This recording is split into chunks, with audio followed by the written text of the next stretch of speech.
everyone. This is a rare nighttime edition of my little blog here. Sitting here in Oregon where we've been having some rain. It's been really, really welcome. It's been a terribly dry period. We're just hoping it's the beginning of even more. Who would think that Oregon would run short of rain? But I'm not here to talk about the weather. I'm going to talk a little bit more about the canals. I hope this isn't getting too boring. And I realize I've been telling a lot of stories about the canals, but I haven't really talked about what the life is like. And it's a world apart. I think I showed you some time ago the maps that you get when you're on the canals.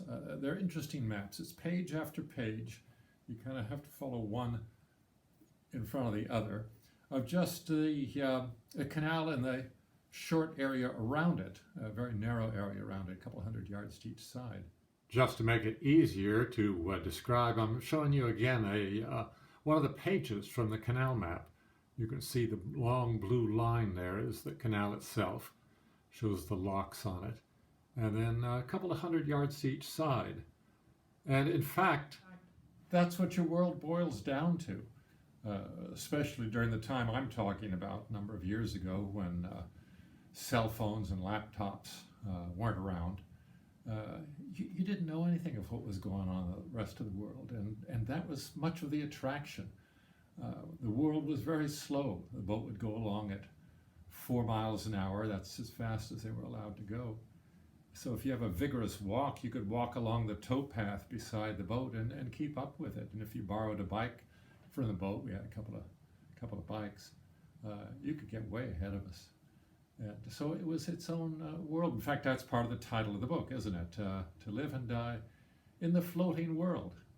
And that's what we had. And as I say, I've told some stories about working on the tourist barge that I worked on back then. It was called the Wirreanda, which I've mentioned before. And somebody actually asked me how it's spelled. So it was W-I-R-R-E-A-N-D-A, Wirreanda, named after an Australian tree. Diane, the owner of the boat, was Australian. And so what was my job? I had to get up very early. This was September going into October, and I would get up when it was still just about dark, and I'd have to find the nearest bakery. Of course, we were traveling every day. And so that would change, and I would take a few minutes. I'd hop into the London taxi that accompanied the boat, and that was most of my job, was driving the taxi. And I would run into a nearby village and find a bakery. And that was kind of fun in itself, in that in the French countryside, a London taxi is a very rare sight. People saw it and thought I must be terribly lost. And I could actually see in the rear view mirror as I passed down a little roadway, people would come out of their shops, passing down the street. People would come out of the shops and look at me going by, because they'd never seen such a thing. And so I stop at the bakery and buy baguettes for the day, 8 or 10 of them. We had 6 guests and 4 crew, and also croissant for the breakfast for the guests. And I'd usually buy myself a little something. I'd tell Diane, she said that was all right. And the bakeries themselves were wonderful. You go in there and they smell of the baking bread, because they were still baking it at that hour. And I get a whole armload full of them. It was just, they were warm in my arms, smelled wonderful. I'd hop back into the taxi, run back to the boat. And while the guests were having breakfast, it was my job to clean up their rooms, which I had to do in a hurry, because we would get underway quite soon. And when I'd feel the big diesel motor starting up under me, I knew we were about ready to take off, and I'd have to hurry along. And then I got back in the taxi, and for the rest of the day, my job was mainly just to run ahead of the boat. I may have mentioned this in an earlier blog, and tell the lock keepers that a boat was coming, could they get the lock ready? And that would save a lot of time. And I'd help them, opening these big gates, and then, or closing them, as the case may be, depending on whether we're going up or down, and let the thing fill with water when we closed them, and open up the other gate and let the boat come in, and save a lot of time. And sometimes if the locks were close together, I'd get 2 or 3 locks ahead of the boat, maybe 45 minutes, and then I'd just stop and I'd tilt the seat back in the car and maybe take a snooze or do some reading. A couple of times I plucked an apple from an apple tree that the lock keepers owned, but they would kind of sniff and let me know I wasn't supposed to be doing that. But I'd wait, and then the boat would come, and I'd ask the skipper or Diane, the owner, or the cook if there was anything they needed me to get, or see if the guests wanted to go for a little ride. Usually they didn't. And so I'd just check in for a moment. About lunchtime, I would get a sandwich from the cook and take off again. It was really a very pleasant job. It was just such a pleasant life living in that separate, slowed down world.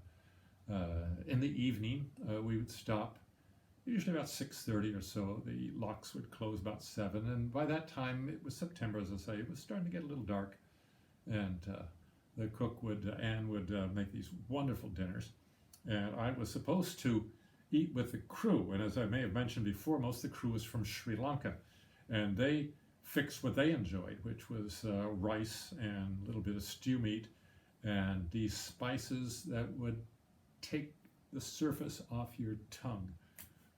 You start bleeding out of both eyes. And I just couldn't take it. After a couple of days, I just couldn't take it. My stomach was in open rebellion. And so from then on, Anne, the cook, she said, well, I'll just make you a little extra of what I was making the guests. And I thought the other crew would get jealous, but they weren't at all. They preferred what they were eating, and I'd get to eat some of these wonderful meals that Anne was making for the guests.